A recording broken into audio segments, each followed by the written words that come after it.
మీ ఎలాంటి వ్యాపార ప్రకటనలకైనా వెంటనే మా ఛానల్ సంప్రదించండి. అందరికి నమస్కారం. నేను శిరీష. ఈరోజు మనతో పాటు ఉన్నారు ప్రముఖ ఆధ్యాత్మికవేత్త శ్రీ శ్రీ నిత్య విద్యానంద భారతి స్వామి గారు. గురుగారితో మాట్లాడదాం. ముఖ్యంగా గురుగారు ఈరోజు పాచికల ద్వారా జాతకాలు చెప్తున్నారు. ఎవరికైతే తమ జాతకాలు చెప్పించుకోవాలనుకుంటున్నారో కమెంట్ రూపంలో వాళ్ళ డేట్ ఆఫ్ బర్త్డే అన్ని కమెంట్స్ చేసి చెప్పండి. నెక్స్ట్ ఎపిసోడ్లో గురుగారు మీ జాతకాలు చెప్తారు. ఇప్పుడు ముఖ్యంగా గురుగారితో మాట్లాడదాం. గురుగారు నమస్కారం. నమస్కారం. గురుగారు, అసలు ఈ పాచికలు గవ్వల శాస్త్రం అంటే ఏంటో ముందుగా తెలియజేయండి. తప్పనిసరిగా తల్లి, అనాది కాలం నుంచి వస్తున్నటువంటి పూర్వకాల పద్ధతిలో భూత భవిష్యత్ వర్తమాన కాలాలను కాలానుగుణంగా ఆత్మ సాక్షాత్కారముతోటి, దేహ సాక్షాత్కారముతోటి, సాధనానుష్ఠానముతోటి, గురువుల పరంపర నుంచి వచ్చేటువంటి ఒక అద్భుతమైనటువంటి అనుగ్రహ యోగం తల్లిది. అంటే వాస్తవికంగా చెప్పాలి అంటే పాచికలు గవ్వల శాస్త్రం అనేటువంటిది సాక్షాత్తు భగవత్ సంకల్పంతో ఆయన పలికిన మాటే మీతో పలికించడం. అంటే ప్రస్తుతానికి ఇప్పటికిప్పుడు నా పరిస్థితి ఎలా ఉండబోతుంది, రేపొద్దున ఎలా ఉండబోతుంది, ఎల్లుండి ఎలా ఉండబోతుంది, ఇప్పటికిప్పుడు ఎలా ఉండబోతుంది, ఈ క్షణాన్ని మన స్థితిగతులు ఏంటనేటువంటిది వెంటనే తెలుసుకునేటువంటి పరిష్కార మార్గం. మీరు గమనించండి, పాతకాలంలో ఏదైనా యుద్ధానికి వెళ్తున్నారనుకో, ఇది ఎలా ఉండబోతుంది అంటే వెంటనే పాచికలు వేసి మనం గెలుస్తున్నామో గెలవలేమో, శత్రువులు ఎటు నుంచి వస్తున్నారు, ఏం చేస్తున్నారు, అలా మనం తెలుసుకునేటువంటి సందర్భాలు మనం చాలా సందర్భాల్లో విన్నాము, చూసాం. అలాగే ఇప్పుడు ప్రస్తుతానికి ఇప్పుడు జరుగుతున్నటువంటి విధానంలో అనేక రూపాలలో జాతక విధానాలు చూసుకుంటున్నారు. కానీ మనిషిని నడిపించేటువంటి కొన్ని ప్రకృతి ధర్మము, మనలో ఉన్నటువంటి ఆరా, అలా అనేక రూపాలలో ఒక మనిషిని కనపడకుండా నడిపించేటువంటి ఒక మహాశక్తి, వీటన్నింటిని అనుసంధానం చేస్తూ భవిష్యత్తు ఎలా ఉండబోతోంది, ప్రస్తుతం ఎలా ఉంటున్నారు, భూతం అంటే పాస్ట్ ఎలా ఉంటుంది, ఈ విషయాలన్నీ కూడా మనం సంపూర్ణంగా తెలుసుకునేటువంటి ప్రయత్నం చేయవచ్చు. డిసెంబర్ మాసంలో మిథున రాశి వారికి ఎలా ఉండబోతుంది అంటారు? ఎలాంటి జాగ్రత్తలు తీసుకోవచ్చు అంటారు? తప్పనిసరిగా తల్లి, డిసెంబర్ నెల మిథున రాశి వారికి ఎలా ఉండబోతుంది పాచికల ద్వారా చూసి తెలియజేద్దాం. పాచికలు ఏం చెప్తున్నాయంటే మిథున రాశి వారికి ఈ డిసెంబర్ నెలలో చాలా ఆనందకరమైనటువంటి యోగంగా ఉందని తెలియజేస్తుంది పాచికల ద్వారా. గవ్వల శాస్త్రం ఏం చెప్తుంది అని అడిగితే, వీరికి ఎంత అనుకూలంగా వస్తుందో అంతే త్వరగా అవకాశాలన్నీ పాడు చేసుకుంటారని ఒక పక్కన తెలియజేస్తుంది. అంటే ఈరోజు 10 రూపాయలు వచ్చాయని అనుకుందాం, ఈ డిసెంబర్ నెలలో ఆనందపడేలోపు 10 రూపాయలు ఖర్చు అయిపోతాయి. అలా అనమాట. ఇలా ఆనందం వచ్చి ఇలా అయిపోతుంది. ఎందుకనంటే ఒక దాంట్లోనేమో వీళ్ళకి చంద్రుడు అనుగ్రహం ఉన్నది, ఒక దాంట్లో రాహు అనుగ్రహం ఉన్నది. రాహు బాధ్యతాయుక్తుడు కాబట్టి ఎక్కువ బరువు బాధ్యతలను వాళ్ళ భుజస్కంధాల మీద వేస్తాడు. ఈ నెలలో మీరు ఎప్పటి నుంచో చూస్తున్న 50,000 రూపాయలు ఈ నెలలో మీకు ఖచ్చితంగా వస్తాయి, వెంటనే ఖర్చు అయిపోతుంది. ఏదో పని కోసం ఎదురు చూస్తారు, అయిపోతుంది, వెంటనే క్షణిక విధానంలోనే అన్నీ జరిగిపోతాయి. అలా ఉంటుంది తల్లి మిథున రాశి వారికి, ఒక మాటలో చెప్పాలంటే. ఇప్పుడు మీరు వివరంగా అడిగితే నేను తెలియజేస్తుంటాను. ముఖ్యంగా గురుగారు, మరి విద్యార్థులకు ఎలా ఉండబోతుంది? వాస్తవికంగా తల్లి, చాలా సందర్భాలలో మనం రాశులు చూస్తున్నప్పుడు విద్యార్థులకు పట్టింపు ఉంటుందా ఉండదా మనం అనుకుంటూ ఉంటాం. పిల్లలు చదువుతున్నారు, ఈ రాశి వాళ్ళకి ఎలా ఉంది, నేను పాస్ అవుతానా ఫెయిల్ అవుతానా, నాకు ఫస్ట్ ర్యాంక్ వస్తుందా సెకండ్ ర్యాంక్ వస్తుందా, మా వాడికి సీట్ వస్తుందా రాదా, ఇలాంటివన్నీ పరిగణలోకి తీసుకోవచ్చు. అసలు అనుకూలంగా ఉంటుందా లేదా అనేటువంటిది కూడా చూద్దాం. అలాగే గురుగారు, విద్యార్థుల గురించి తెలియజేసేటప్పుడు విద్యార్థులు స్త్రీలు ఉంటారు, పురుషులు ఉంటారు, అమ్మాయిలు అబ్బాయిలు. సో అబ్బాయిలకు ఎలా ఉంది, అమ్మాయిలకు ఎలా ఉంది? అలాగే తల్లి, పురుషులకు మిథున రాశి వారికి డిసెంబర్ మాసంలో పరీక్షలకు సంబంధించినటువంటి ప్రయాణాల్లో చాలా జాగ్రత్తలు పాటించాలి. ఎందుకనంటే వీరు ఎక్కువగా ఈ నెలలో ఒత్తిడికి గురయ్యేటువంటి అంశాలు ఎక్కువగా ఎదురవుతుంటాయి. ఎక్కువగా ఇళ్లలోంచి ఎక్కువ ఒత్తిడి ఎదురవుతుంటుంది మిథున రాశి వారికి, పురుషులకు. ఇప్పుడు స్త్రీ అంటే బాలికలకు ఎలా ఉందో చూద్దాం. విద్యార్థి దశలో ఉన్నటువంటి స్త్రీమూర్తులు ఎవరైతే ఉన్నారో వీరికి కాస్త యోగంగా ఉన్నది. అంటే మిథున రాశి వారికి బాలికలకు విద్యలో ఈ నెలంతా కూడా చాలా యోగకరమైనటువంటి సమయం ఉంది. పాచికలు ఏం చెప్తున్నాయి చూద్దాం. ఓవరాల్గా విద్యార్థులకు మిశ్రమమైనటువంటి ఫలితాలు. అంటే 2 రోజులు బాగుంటుంది, మళ్ళీ 4 రోజులు ఆటంకాలు, మళ్ళీ 5 రోజులు బాగుంటుంది, మళ్ళీ ఒక వారం రోజులు ఇబ్బందులు. అంటే ఒక పరీక్షలో బాగుంటుంది, ఒక పరీక్షలో సరిగా ఉండదు. విద్యార్థి దశలో కూడా ఈ రోజు చాలా హ్యాపీగా మిత్రులందరితో బాగుంటారు, రెండో రోజు మళ్ళీ గొడవలు పెట్టుకుంటుంటారు. అంటే చాలా వరకు అప్ అండ్ డౌన్స్గా ఎక్కువగా ఉంటారని చెబుతుంది ఓవరాల్గా ఇరువురికి కూడా. కానీ స్త్రీమూర్తులకు మాత్రమే ఎక్కువగా విద్యలో యోగకరమైనటువంటి సమయం ఉంది ఈ నెలలో. అలాగే గురుగారు మరి డిసెంబర్ మాసంలో ముఖ్యంగా ఎవరైతే వ్యాపారం చేస్తున్నారో వారికి ఎలా ఉండబోతుంది అంటారు? డిసెంబర్ నెలలో ఓవరాల్గా వ్యాపారం, అది ఏ వ్యాపారమైనా కానీ ఎలా ఉందో కూడా మనం తెలుసుకోవచ్చు. చాలా వ్యాపారాల్లో ఎప్పటి నుంచో నష్టాలు చవి చూస్తున్నటువంటి వాళ్ళు వ్యాపారాన్ని తీసేద్దామని అనుకునే నిర్ణయానికి వచ్చినటువంటి వాళ్ళు ఖచ్చితంగా తీసేయడమే మంచిది తల్లి. ఇంకా ఉంచుదాం, చూద్దాం, చేద్దాం అనేటువంటి ఆలోచనలు ఉంచుకుని పొడిగించుకుని వ్యాపారాన్ని ధన నష్టం కోసం ఎదురు చూడొద్దు. ఖచ్చితంగా అలాంటి ఆలోచనలు ఉంటే తీసేసేయండి. రెండవది, మిథున రాశిలో వ్యాపారానికి సంబంధించినటువంటి వాళ్ళు, కొత్త వ్యాపారమైనా పాత వ్యాపారమైనా ఎప్పటి నుంచో జరుగుతున్నదైనా, ఇవి జటిలమైనటువంటి సమస్యలకు ఎలాంటి పరిష్కారం ఈ నెలలో లేదు వీళ్ళకి. కానీ ఆ ప్రాబ్లమ్స్ అన్ని ఫేస్ చేయాలనే ఉంది కాబట్టి ఎదుర్కోవాలి. ఇంకా 2-3 సమస్యలు ఇంకా యాడ్ అవుతాయి, కొత్తగా యాడ్ అవుతుంటాయి. వ్యాపారం ఉంది, ఏదో హోప్స్ పెట్టుకుని ఎక్కడో 10 లక్షల అప్పు తీసుకొస్తే అది సమకూరకపోవడం, ఈలోపు ఇలా ఇబ్బందులు పడటం వ్యాపారంలో, ఇలాంటివి జరుగుతాయి తల్లి. ఇదే మిథున రాశి వారు కొత్తగా ఏదైనా వ్యాపారం చేయొచ్చా, ప్రారంభం చేయొచ్చా, ఇదే వ్యాపారానికి సంబంధించి ఆ ప్రయత్నానికి వస్తే వీరు కూడా ఏ వ్యాపారం ప్రారంభం చేయకూడదు. మిథున రాశి వారు డిసెంబర్ నెలలో ఏ వ్యాపారము ప్రారంభం చేయడానికి అనుకూలత లేదు. ముఖ్యంగా గురుగారు ఎవరైతే ఈ ప్రైవేట్ సెక్టార్ లో ఉద్యోగాలు చేస్తుంటారో వారికి ఎలా ఉండబోతుంది అంటారు?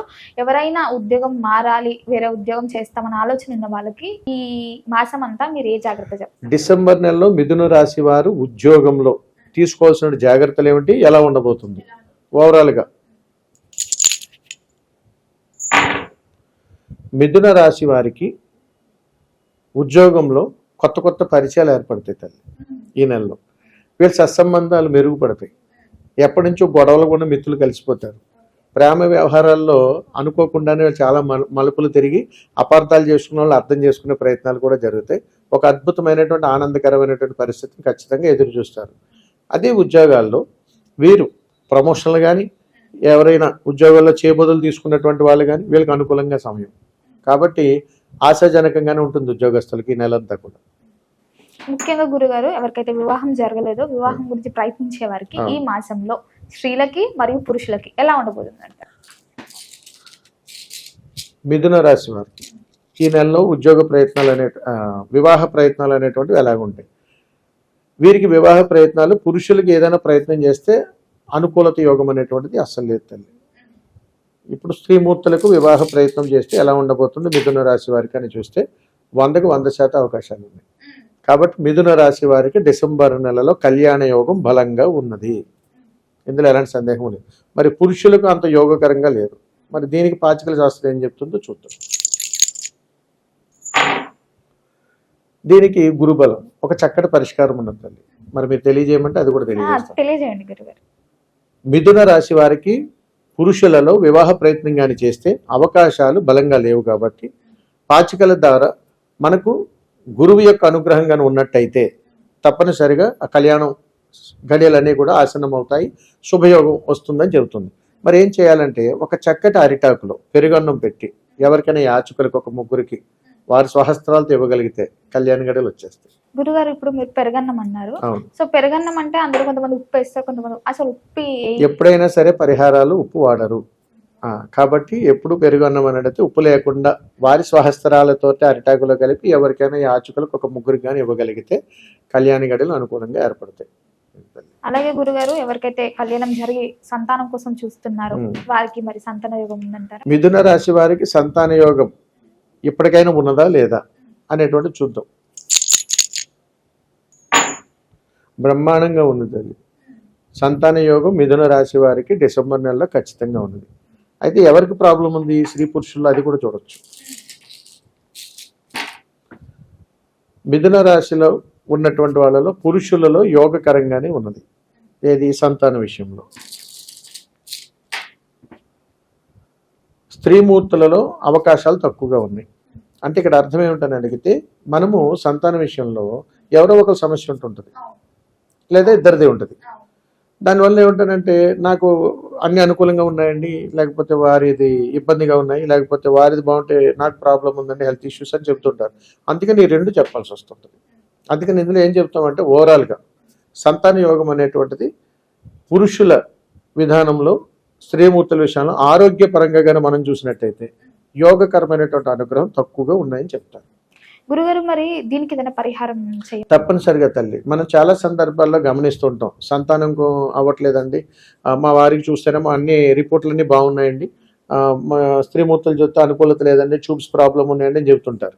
లేకపోతే ఒక్కొక్కరు స్త్రీమూర్తులు బాగున్నారని వారికి అనుకూలంగా లేదండి అని చెబుతుంటారు.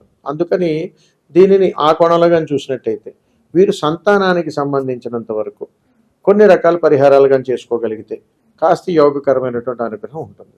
మరి ఎలాంటి యోగకరం చేయాలి అని అడిగితే ఏదైనా ఒక ఆదివారం రోజు కానీ మంగళవారం రోజు కానీ ఈ ఇళ్ళు ఏ ఊరిలో అయితే జన్మించారో ఆ ఊరు గ్రామదేవతకు పసుపు కుంకుమ గాజులు చీర క్రమం తప్పకుండా 3 నెలలు ఇవ్వగలగాలి. అంటే గురుగారు ఇప్పుడు మనము సంతానం గురించి మాట్లాడుతాం అవును. కదా, పురుషులు ఉంటారు, స్త్రీలు ఉంటారు. అవును తల్లి. సో పురుషుల అంటే అమ్మాయి ఎక్కడ పుట్టిందో అమ్మాయి గ్రామానికి, అబ్బాయి ఎక్కడ పుట్టిందో అబ్బాయి గ్రామానికా, లేకపోతే ఒక గ్రామానికి? ఎవరి దాంట్లో ఇబ్బంది ఉన్నదని దంపతులు ఇరువురు భావిస్తున్నారు, వారు తీసుకునేటువంటి డాక్టర్ల సూచన మేరకు దాన్ని యోగకరంగా తెచ్చుకోవడం కోసం వీరు ఏ గ్రామంలో అయితే జన్మించారో ఆ గ్రామదేవత అనుగ్రహంగానే ఉంటే సంతానం ఖచ్చితంగా కలుగుతుంది. అది తల్లి. గురుగారు మరి ముఖ్యంగా ఈ రాజకీయ రంగంలో, సినీ రంగంలో ఉన్న వారికి ఎలా ఉండబోతుందంట? మిథున రాశి వారు, మిథున రాశి వారికి డిసెంబర్ మాసంలో కొత్తగా అప్పులు పుడతాయి. రాజకీయ రంగంలో ఉన్నటువంటి వాళ్ళు అప్పులు పాలవుతారు. ఎక్కువగా చేయి చాచి ధనాన్ని ఆ అవకాశాలు ఎక్కువగా ఉన్నాయి. కాబట్టి వీళ్ళు అప్పులు పాలవుతారని ఈ నెలలో ఖచ్చితంగా చెప్పొచ్చు. అంటే మనకు కొత్తగా అప్పులు పుడుతున్నాయని మీరు అనుకోవచ్చు, అంటే ధన యోగం అని, దీని రుణబాధలు పెరగడం, అంతేగాని అది యోగకరమైనటువంటి టైం కాదు. అంటే అనవసర కారణాల వల్ల కూడా వీళ్ళు ధనాన్ని తీసుకుంటుంటారు. అలాంటి పీరియడ్ ఇప్పుడు వీళ్ళకి ఈ నెలలో ఉన్నది. కాబట్టి రాజకీయ నాయకులు ధనం విషయంలో కాస్త జాగ్రత్తలు వహించాలి. పాచికల ద్వారా ఎలా చెప్తుందో చూద్దాం. పాచికల ద్వారా అయితే తల్లి రాజకీయ నాయకులకు ఈ నెలలో ఇక్కడ నుండి 1 సంవత్సర కాలం వరకు కాస్త గడ్డు కాలంగానే చెప్తాం. మిథున రాశి వారికి ఏ విషయంలోనూ అడిగితే ధనం విషయంలోనూ, పలుకుబళ్ళ విషయంలోనూ, వీరు తలపెట్టేటువంటి పనుల విషయంలోనూ ఇవన్నీ కూడా స్లో ఉంటాయి. 1 ఇయర్ వరకు కూడా ఈ ప్రాబ్లం వీళ్ళకి అలానే ఉంటుంది. ఇది భవిష్యత్తు చెప్పొచ్చు. ప్రస్తుతానికైతే ఇప్పుడు నేను మీకు చెప్పినటువంటి సమస్యలు అవి. గురుగారు మొత్తం మీద ఈ మిథున రాశి వారు ఎవరైనా సరే ఎలాంటి పరిహారాలు చేసుకోవచ్చు అంటారు? ఏ దైవాన్ని పూజిస్తే ఇంకా అనుకూలంగా ఉంటారు? అలాగే తల్లి, మిథున రాశి వారికి ఎలాంటి పరిహారాలు చేసుకోవాలి డిసెంబర్ నెల మాసం మొత్తంలో అని అడిగితే, వీరు మీకు దగ్గరలో ఉన్నటువంటి ఏదైనా ఒక పుణ్య నది అందుబాటులో ఉంటే, వివాహమైనటువంటి వాళ్ళైతే దంపతులుగా వెళ్ళే ప్రయత్నం చేయండి. వివాహం కాని వాళ్ళైతే తల్లిదండ్రులు ఎవరో ఒకరు సహాయ సహకారంతో వెళ్ళే ప్రయత్నం చేయండి. పుణ్య నది స్నానమాచరణ చేసి ఆ నది ఒడ్డున ఒక దీపాన్ని పెట్టడం అలవాటు చేసుకోండి. ఈ డిసెంబర్ నెలలో మీరు పుణ్య నది స్నానం చేసి ఒక దీపాన్ని కానీ పెట్టినట్టయితే ఇప్పటివరకు ఏదైతే ఉపద్రవాలు మనల్ని పొంచి ఉన్నాయో వీటన్నింటి నుంచి అధిగమించి మంచి ఫలితాలు పొందేటువంటి అవకాశాలు వస్తాయి. వీరు ఈ నెలంతా కూడా వీరు ఆరాధించవలసినటువంటి దైవము ఈశ్వరుడు. కాబట్టి ఆ పరమేశ్వరుడి యొక్క నామస్మరణ ఓం నమ శివాయ అనేటువంటి పంచాక్షరి మంత్రాన్ని మనన చేసుకుంటూ ఉండాలి. అలా చేసుకున్నట్టయితే ఈ నెలంతా కూడా వీరికి కాస్త ఆశాజనకమైనటువంటి ఫలితాలు పొందేటువంటి అవకాశాలు ఉన్నాయి. గురుగారు మొత్తం మీద ఓవరాల్ గా చూసుకుంటే డిసెంబర్ మాసంలో మిథున రాశి వారికి ఎలా ఉండబోతుంది, పాచికల ద్వారా, గవ్వల ద్వారా తెలియజేసినందుకు ధన్యవాదాలు. శుభం తల్లి, నమస్కారం.